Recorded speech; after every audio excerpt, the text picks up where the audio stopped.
Hello guys, আমরা বিজ্ঞান মেলায় ঘুরতে আসলাম।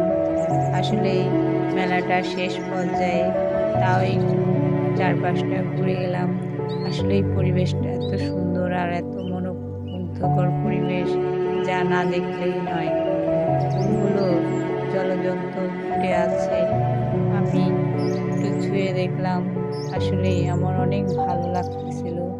আসলেই সৃষ্টিকর্তা মানব জীবনের জন্য কত কিছুই যে সৃষ্টি করেছে, যা আমরা মানব জাতি হিসেবে তা বুঝতে পারি না। আসলে সেই হিসেবে কি আমরা তা বোঝার চেষ্টা করি?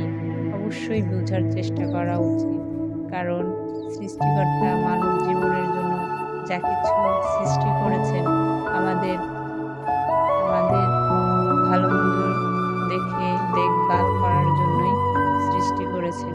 কিন্তু আমরা মানব জাতি হিসেবে তা অবমূল্যায়ন করি, তা সঠিকভাবে